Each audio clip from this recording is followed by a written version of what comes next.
বছর পার হয়েছে, জুলাই সনদ এখনো দেওয়া হয় নাই।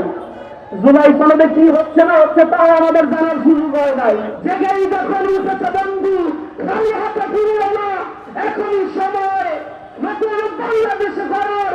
জিরিও না, জিরিও না। রক্তের মর্যাদা যদি দেওয়া না হয় তাহলে এই বিপ্লব, এই অভ্যুত্থান সম্পূর্ণরূপে ব্যর্থ হবে। জেগে উঠেছিল এক নব উদ্যমে এক নতুন বাংলাদেশ বিনির্মাণ করার জন্য। তারা জেগে উঠেছিল স্বৈরতন্ত্র ফ্যাসিবাদের বিরুদ্ধে, তারা জেগে উঠেছিল এক বৈষম্যের বিরুদ্ধে, তারা জেগে উঠেছিল দখলদারিত্ব, চাঁদাবাজি, খুন, গুম, হত্যা, ধর্ষণ, মাদকের বিরুদ্ধে আপনার জনতার রায় বেরোনোর জন্য রাস্তায় নেমে এসেছিল। তারা গণরায় দিয়ে দিয়েছিল। আমাদের এখন বুঝতে হবে, জেগেই যখন উঠেছে বন্ধু, খালি হাতে ফিরিও না, এখনই সময় নতুন বাংলাদেশে করার। জিরিও না, জিরিও না। এখন জিরানোর সময় আমাদের নেই। দূর আকাশে শকুনেরা তাকিয়ে আছে আমার সোনার লাল সমুদ্রের দিকে। খামচা ধরে কখন এই লাল সমুদ্রের পতাকাকে তারা ফিরিয়ে দিবে সেই প্রতীক্ষার ক্ষণ তারা গুনছে। নির্লিপ্ততার আর বসে থাকা আমাদেরকে আবার ফ্যাসিবাদের দিকে নিয়ে যেতে পারে। জেগে ওঠার সময় এখন।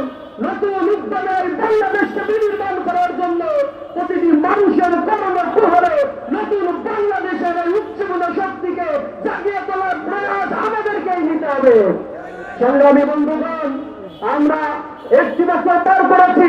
আমরা বৃক্ষক্রান্তভাবে বলছি, আমাদের এই চেতনা, যে চেতনা নিয়ে মানুষের রাস্তায় নেমে এসেছিল, জুলাইয়ের সেই চেতনার শতভাগ বাস্তবায়নের ক্ষেত্রে আমরা সরকার এবং রাজনৈতিক দলগুলোর ক্ষেত্রে অনেক গরিবসী আমরা লক্ষ্য করছি।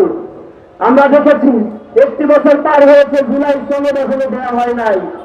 জুলাই সনদে কি হচ্ছে না হচ্ছে তাও আমাদের জানার সুযোগ হয় নাই। আমরা দেখেছি যারা শহীদ হয়েছে সেই পরিবারগুলোর আত্মনাদ। আমরা দেখেছি যারা মৃত্যুবরণ করেছে তারা মিছিল করছে, তারা ন্যায্য অধিকার, চিকিৎসা পাচ্ছে না, তারা ওষুধ কিনতে পারছে না, তাদের অধিকারগুলো তাদেরকে দেওয়া হচ্ছে না। যে রক্তের উপরে দাঁড়িয়ে এটা তো নির্মিত হয়েছে, তাদের রক্তের মর্যাদা যদি দেওয়া না হয় তাহলে এই বিপ্লব, এই অভ্যুত্থান সম্পূর্ণরূপে ব্যর্থ হবে। আমরা ইন্টারিম গভর্নমেন্টের কাছে আহ্বান জানাই, সরকারের কর্তা ব্যক্তি, রাজনৈতিক দলের কাছে আমরা উদাত্ত আহ্বান জানাই, নতুন বাংলাদেশে যে উদ্যমে মানুষ জেগে উঠেছিল সেই বাংলাদেশের মানুষের, জনগণের ভাষা বোঝার চেষ্টা করুন। আমরা বলতে চাই, এই বাংলাদেশটাকে নিয়ে যারা আবার সিনেমিনি খেলতে চায়, যারা আবার সেই মুসলিমের মতো ইতালিতে, জার্মানিতে, স্পেনে, চিলিতে, ফ্রান্সের মতো জায়গায় যারা ফ্যাসিবাদ কায়েম করেছিল, যারা আদারিং এর রাজনীতি করত, যারা মানুষকে বিভাজনের রাজনীতির মধ্য দিয়ে, গণমাধ্যমকে নিয়ন্ত্রণ করার মধ্য দিয়ে জনগণকে তাদের অধিকার থেকে বঞ্চিত করে ফ্যাসিজম কায়েম করেছে, সর্বশেষ তার দৃষ্টান্ত এই পৃথিবীতে স্থাপিত হয়েছে। ফ্যাসিবাদী হাসিনাকে বাংলাদেশ থেকে বিতাড়িত করা হয়েছে।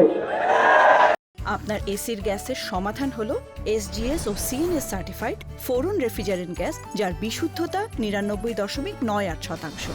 ফোরন, শান্তি যেখানে, নিঃশ্বাসে।